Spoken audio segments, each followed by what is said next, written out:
اعوذ باللہ من الشیطان الرجیم بسم اللہ الرحمن الرحیم۔ اب ہم اللہ کے نام سے قرآن حکیم میں مکی اور مدنی صورتوں کا جو دوسرا گروپ ہے اس کی مدنی صورتوں کے جوڑے کا مطالعہ شروع کر رہے ہیں۔ مکیات اس دوسرے گروپ میں دو ہیں، سورۃ الانعام، سورۃ الاعراف، جن کا مطالعہ ہم کر چکے، اور میں نے ابتدا ہی میں عرض کیا تھا کہ یہ گروپ اس اعتبار سے متوازن ہے کہ اس میں دو ہی صورتیں مکی ہیں، دو ہی مدنی ہیں۔ انفال اور توبہ یہ دو مدنیات ہیں۔ ان کا جو ربط اور تعلق ہے اس گروپ کی مکی صورتوں کے ساتھ، پہلے تو اس کو سمجھ لیجئے۔ ہم دیکھ چکے ہیں سورہ انعام اور اعراف میں کہ ان میں اتمام حجت ہوا ہے بنو اسماعیل پر یا مشرکین عرب پر۔ اس اتمام حجت کے بعد اللہ کا جو ہمیشہ سے ضابطہ اور قاعدہ رہا ہے، قانون رہا ہے کہ کسی رسول کے بھیجے جانے کے بعد اور اس کی جانب سے اتمام حجت کے کیے جانے کے بعد بھی اگر کوئی قوم کفر پر اڑی رہے بحیثیت مجموعی تو اس پر عذاب الہی آتا ہے، عذاب استیصال۔ اگرچہ یہ عذاب مختلف شکلوں میں آیا، کہیں کسی قوم کو ان کے اپنے ہی علاقوں میں سیلاب بھیج کر اور غرق کر دیا گیا، جیسے حضرت نوح علیہ السلام۔ کہیں کوئی بہت تیز آندھی بھیجی اور اس کے نتیجے میں جیسے کہ قوم عاد کے اوپر عذاب آیا، کہیں زلزلہ آیا، کہیں آسمان سے پتھراؤ ہوا جیسے کہ عمورہ اور صدوم کی بستیوں پر ہوا، کہیں جیسا کہ آپ کو معلوم ہے کہ آل فرعون کو ان کے محلوں سے اور گھروں سے نکال کر لا کر اور سمندر میں غرق کر دیا۔ تو قریش پر جو عذاب آیا ہے اللہ تعالیٰ کا، وہ اپنی نوعیت میں منفرد ہے۔ چونکہ حضور خود قرشی تھے، بنی اسماعیل میں سے تھے، اور آپ نے اتمام حجت کر دیا ان پر 13 برس تک، 12 برس تک دعوت دے کر، تو اب گویا کہ وہ عذاب الہی کے مستحق ہو گئے تھے۔ لیکن یہ عذاب الہی جو ہے قریش پر جو آیا ہے وہ بالاقساط آیا ہے۔ اس کی قسط اول ہے کہ جو غزوہ بدر میں ان تک پہنچی، انہیں مکے سے نکالا گیا، جیسے کہ آل فرعون کو ان کے محلات سے نکالا گیا اور لا کر سمندر میں غرق کیا گیا۔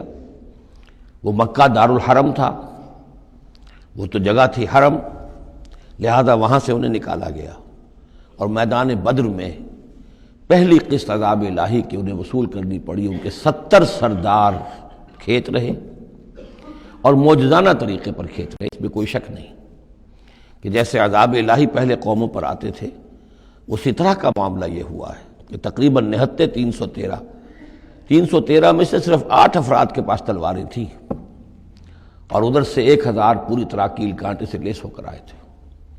تو اللہ کی خصوصی مدد تھی کہ جس سے یہ عذاب آیا ہے اصل میں قریش کے اوپر، اور تقریباً تمام بڑے بڑے نامور سردار جو ہیں وہی میدان میں کھیت رہے، 70 ان کے قیدی ہو گئے۔ ابھی زخمی کتنے ہوئے ہوں گے انہیں بھی آپ ذہن میں رکھیے۔ تو یہ عذاب کی پہلی قسط تھی جو غزوہ بدر میں آئی ہے، اور پھر عذاب کا آخری مرحلہ آیا ہے سن 9 ہجری میں، جب مشرکین عرب کو آخری الٹیمیٹم دے دیا گیا کہ اب بس چند مہینے کی تمہیں مہلت دی جا رہی ہے، اس کے اندر اندر یا ایمان لے آؤ اور یا تمہیں تہہ تیغ کر دیا جائے گا۔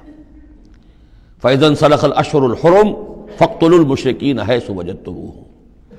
اب یہ انتہائی اسے کہ توہین اور تذلیل کے ساتھ چیلنج تھا۔ یہ دوسری بات ہے کہ وہ سب لوگ ایمان لے آئے اور یہ قتل عام کی نوبت نہیں آئی، لیکن یہ کہ یہ آخری قسط تھی۔ وہ آخری قسط جو ہے سورہ توبہ میں بیان ہوئی ہے، اور عذاب کی پہلی قسط جو ہے وہ سورہ انفال میں ہے۔ ان دونوں صورتوں کو جمع کر دیا گیا تاکہ انعام اور اعراف میں بنو اسماعیل پر یا مشرکین عرب پر اتمام حجت، اور انفال اور توبہ میں ان پر جو عذاب الہی نازل ہوا اس کی تفصیل۔ تو یہ تو ہے معنوی ربط اس گروپ کی مکی اور مدنی صورتوں کے مابین۔ باقی جو یہ سورہ انفال ہے اس کے بارے میں نوٹ کر لیجئے کہ غزوہ بدر کے فوراً بعد، متصلاً بعد نازل ہوئی ہے۔ گویا کہ سورہ آل عمران جو ہم پڑھ چکے ہیں اس سے پہلے ہے اس کا نزول، اس کے اکثر و بیشتر حصے سے پہلے نازل ہوئی ہے۔ تو یہ زمانی ترتیب جو ہے اگر یہ ذہن میں نہ رہے تو پھر اس سے کافی خلجان پیدا ہو جاتا ہے۔ اس کا جو پس منظر ہے وہ یہ غزوہ بدر کا معاملہ سمجھنا بہت ضروری ہے۔ دیکھیے یہاں تفصیل کا موقع تو ہے نہیں، میں نے سیرت النبی علیہ صاحب الصلاۃ والسلام سے منہج انقلاب نبوی کے جو مختلف سٹیپس ہیں کہ اس میں کن کن مراحل سے ہو کر آپ نے دین کے غلبے کا جو فرض منصبی آپ کے حوالے کیا گیا تھا اس کی تکمیل فرمائی، تو اس میں یوں سمجھیے کہ ایک مرحلہ تھا جو مکے میں طے ہو گیا، اور اصل میں 4 مرحلے تھے: دعوت، تنظیم، تربیت اور صبر محض۔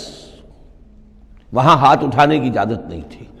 ہم پڑھ آئے ہیں، سورہ نساء میں آ چکا ہے کہ اس وقت حکم تھا کفو ایدیکم، اپنے ہاتھ بندھے رکھو، تمہارے چاہے ٹکڑے اڑا دیے جائیں، تمہیں زندہ جلا دیا جائے، تم کوئی انتقامی کارروائی تو دور کی رہی، مدافعانہ کارروائی بھی نہیں کرو گے۔ No raising of hands even in self defence. یہ 4 مراحل تھے جو چلتے رہے تاں آ کے ایک طرف تو اب حضور کے پاس جانثاروں کی ایک جماعت تیار ہو گئی جو سرد و گرم چشیدہ تھے، ہر طرح کے حالات میں سے گزر چکے تھے، سختیاں جھیل چکے تھے، قربانیاں دے چکے تھے، ان کے اخلاص مع اللہ میں کسی شک و شبے کی گنجائش نہیں تھی، ان کے دل جو ہیں خالص ہو چکے تھے اللہ کے لیے۔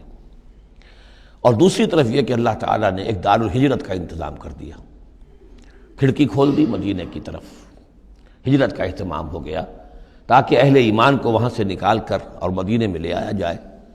اب یہاں سے اقدام ہو، اسی لیے ہجرت فرض کر دی گئی کہ اب تمام مسلمان یہاں آ جائیں۔ ظاہر بات ہے کہ ہجرت جو ہے وہ فلائٹ نہیں تھی، وہ کوئی فرار نہیں تھا، بھاگ کر جان بچانا نہیں تھا۔ مغربی مورخین تو اسی نام سے اس کو یاد کرتے ہیں۔ وہ تو اصل میں یہ تھا کہ ایک جگہ اگر اس کام کے لیے موضوع نہیں ہے تو کوئی اور بیس، آلٹرنیٹ بیس اگر مل جائے تو وہاں سے اپنا آفینسو جو ہے، آخری فیصلہ کن اقدام جو ہے وہاں سے لانچ کیا جائے۔ لہذا مدینہ میں آ کر حضور نے صلی اللہ علیہ وسلم صرف 6 مہینے لیے ہیں انٹرنل کنسالیڈیشن، کہ اب آپ آئے ہیں، نئے آئے ہیں، مہاجرین نئے آئے ہیں، تو ایک تو یہ کہ ان 6 مہینے میں آپ نے مسجد نبوی تعمیر کر لی، مرکز بن گیا، گورنمنٹ ہاؤس بھی ہو گیا یہ، اور پارلیمنٹ ہاؤس بھی ہو گیا، دارالندوہ بھی ہو گیا، دارالعلوم بھی ہو گیا، خانقاہ بھی ہو گئی، عبادت گاہ بھی ہو گئی، مرکز ہو گیا۔ ثانیاً آپ نے انصار اور مہاجرین کے اندر مواخات کرا دی، ایک انصاری ایک مہاجر بھائی بنا دیے۔